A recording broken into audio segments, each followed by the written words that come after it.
අයිබෝවන් සුබ දවසක් කුක් විත් වර්ල්ඩ් YouTube channel එකට ඔයාලව සාදරයෙන් පිළිගන්නවා. ඉතින් ඔන්න අද මම ඔයාලට අරන් එන වීඩියෝ එක තමයි කොහිලාල ව්‍යංජනයක් රසට හරියට කිරට හදාගන්නේ කොහොමද කියලා.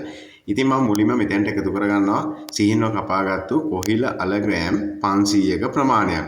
ඉතින් ඇත්තෙන්ම ඔයාලගේ පොඩි දරුවෝ හරිම අකමැති මේ කොහිලාල වගේ වර්ග කන්න. නමුත් හැබැයි මේවා තියෙන ගුණය ඊටාම වැදගත් වෙනවා. ඉතින් ඒ වගේම තමයි අර්ශ සමාරුවට ඒ වගේම බඩවැල් සුද්ධ කරන්න මලබද්ධය නැති කරගන්න කුඩා දරුවන්ගේ පණු රෝග වලටත් මේ ඊටාම වැදගත් වෙනවා.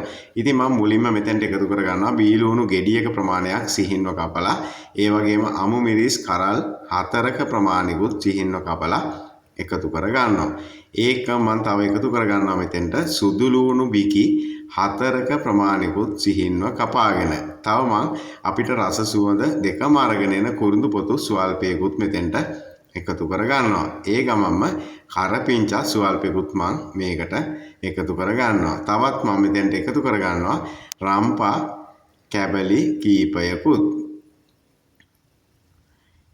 ඉතින් ඔයාලට දැන් පැහැදිලිවම පේනවා මම මේක ගෙදර හදන සාමාන්‍ය විදියට තමයි හදන්නේ. හැබැයි මේකේ ඔයාලා කරන වැරදි කීපයක් තියෙනවා. ඒ වැරදි කීපයත් මම ඔයාලට කියලා දෙන්න තමයි මේ වීඩියෝ එකෙන් හදන්නේ.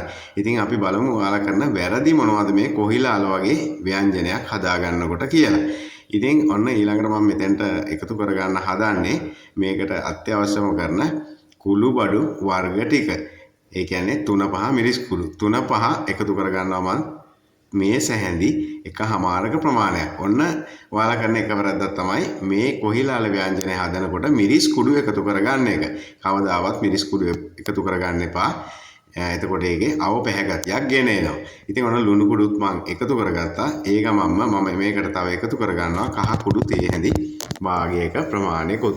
ඉතින් මිරිස් කුඩු එකතු කරගත්තාම පොඩි දරුවෝනත් අර පාට දැක්කහම මේක ටිකක් කන්න අප්‍රිය කරනවා. ඒ නිසා තමයි කොහිලාල හදනකොට කවදාවත් මිරිස් කුඩු එකතු කරගන්න එපා. මිරිස් කුඩු එකතු කරලා හදන වෙන ක්‍රම තියෙනවා. ඒවත් අපිට ඉදිරියේදී මගේ වීඩියෝ වලින් ඔයාලට බලා ගන්නට පුළුවන්. ඉතින් ඊළඟට මම මෙතෙන්ට ගොරකා කෑලි 4ක ප්‍රමාණයක් එකතු කර ගන්නවා. ඉතින් තව වැරද්දක් ඔයාලා කරනවා මේ කොහිලාල ව්‍යංජනය හදනකොට. ඒ තමයි ඔයාලා ඇල් අතුරෙන් ලිපේ තියාගන්න එක. කවදාවත් ඇල් අතුරෙන් ලිපේ තියන්න එපා. ඔයාලා අර අපි මිරිකලා මිටිකිරි ගන්න පොල් ටිකේම දියකිරි ටිකක් කම්මැලි නැතුව මිරිකලා දියකිරි ටික අරගන්න. ඉතින් මෙන්න මේ වගේ ඔයාලා දියකිරි මේකට එකතු කරගන්න ඕනි. එකතු කරගන්න ඕනි ප්‍රමාණය තමයි මේ කොහිල අල ටික වැහෙන ප්‍රමාණයකම්ම දියකිරි එකතු කරගන්නට ඕනි.